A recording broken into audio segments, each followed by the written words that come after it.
প্রাক্তন সাংসদ অধীর চৌধুরীর বক্তব্য শুনুন। বড় বিপদ আমাদের ঘটে গেছে। মুর্শিদাবাদ জেলার প্রবাদ প্রতিম পুরুষ, সবুজ বিপ্লবের যিনি নায়ক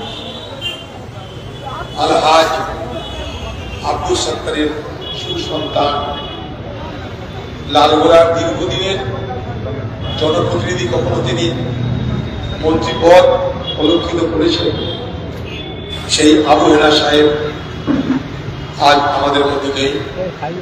তার ইন্তেকাল হয়েছে, তার মৃত্যু হয়েছে।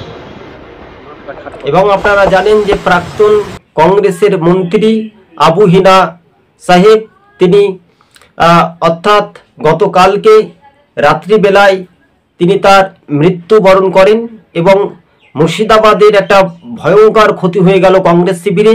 কেননা তার বাবা সত্তার সাহেব তিনি কৃষিমন্ত্রী ছিলেন এবং তিনি অর্থাৎ এই রাজ্যের রাজনীতিতে তিনি মন্ত্রী ছিলেন এবং প্রাক্তন বিধায়ক ছিলেন এবং তার আজকে জানাজার নামাজ অর্থাৎ তার বাসভবন অর্থাৎ বলা যেতে পারে লালগোলার যিনি ভূমিপুত্র লালগোলাতেই হবে মানে 4টের নাগাদ, এমনটাই আনুমানিক খবর পাচ্ছি আমরা। কিন্তু খুবই দুর্ভাগ্যজনক 21শে জুলাই শহীদ স্মরণের দিবসের দিনেই কংগ্রেসের আরও একটা নক্ষত্র পতন হয়ে গেল। কেননা আবু হেনা সাহেব গতকাল রাত্রিবেলায় তিনি 10টা 45 মিনিট নাগাদ সম্ভবত তার মৃত্যু হয়। তিনি বিভিন্ন কারণে অর্থাৎ তিনি অসুস্থ হয়েছিলেন।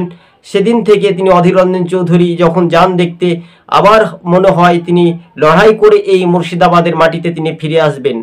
কিন্তু দলমত নির্বিশেষে বিজেপি, সিপিএম একাধিক নেতৃত্ব, রাজনৈতিক বিশেষজ্ঞরা, রাজনৈতিক মহল কিন্তু তাকে শ্রদ্ধা জানিয়েছেন, তাকে ফুল দিয়ে শ্রদ্ধা জানানো হয়েছে এবং কংগ্রেস ভবনে নিয়ে আসা হয়। প্রথমে বিধান ভবনে এবং কলকাতা সল্টলেক বাড়িতে তার যাওয়া হয় এবং সেখান থেকে নিয়ে এসে মুর্শিদাবাদ জেলা কংগ্রেস ভবনে আনা হয়।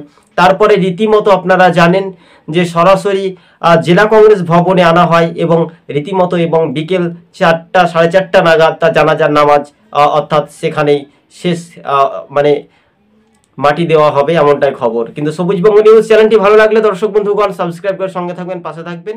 আজকে ছিল আমাদের এই